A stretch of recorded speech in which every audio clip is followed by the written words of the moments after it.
السلام عليكم خوتي وخواتاتي، اش اخباركم؟ لاباس عليكم؟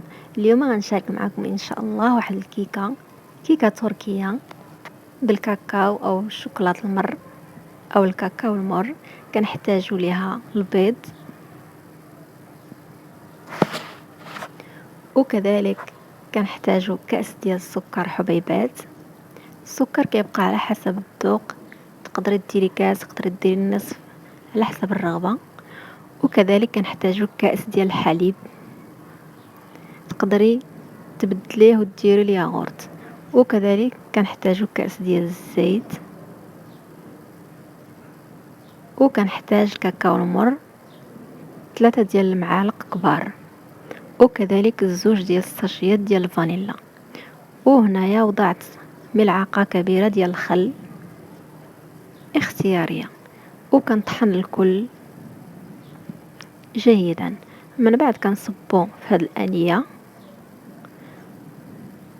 وكنبقى نضيف ليه الدقيق بالتدريج. وكذلك كنحتاج خمارة ديال الحلوى،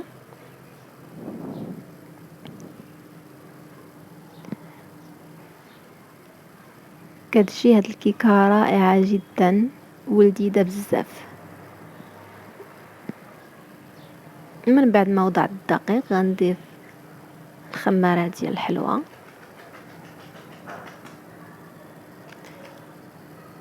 كنضيف هنا 3 ديال الخمارات ديال الحلويات.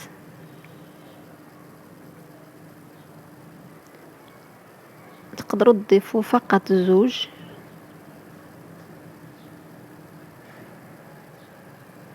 وكنخلطوا جيدا حتى كيصبح القوام عندنا ديال الكيك ما ثقيل ما خفيف.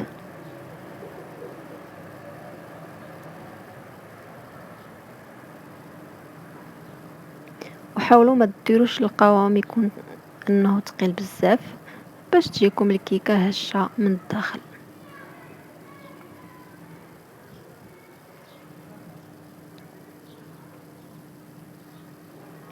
ايوا كيف دايرين مع رمضان؟ صافي مشى دغيا، ما سخيناش به الصراحه. الله يجعل فيه، الله يجعل هاد الايام مباركه، تدخل علينا بالصحه والسلامه، مغفره للذنوب يا رب يا كريم. ومن بعد كنحتاج واحد المول ديال الزجاج، تقدروا ديروها في المول العادي. وكذلك كنوضع فيه القليل من الزيت، القليل من الدقيق، وكنبدا كنوزعو على هذا الشكل.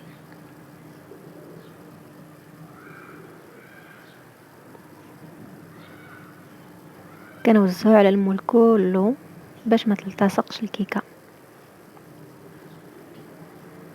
ومن بعد كنصب الخليط في المول، وفي هذا الاثناء كنشعل على الفرن وكنوضع الكيك يطيب. من بعد غندوز غنوجد الصوص اللي غادي نوضعو عليه. كنحتاج السكر حبيبات 3 ديال المعالق او لا حتى 4، وكنحتاج كذلك كاس ديال الحليب كبير او لا زوج على حسب نتوما الا بغيتو الصوص تكون كثيره.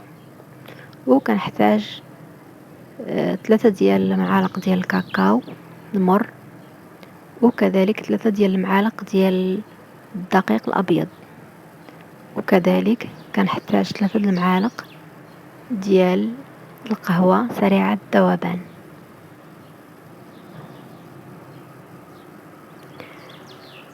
الى جاكم الخليط خفيف بزاف تقدروا تضيفوا الدقيق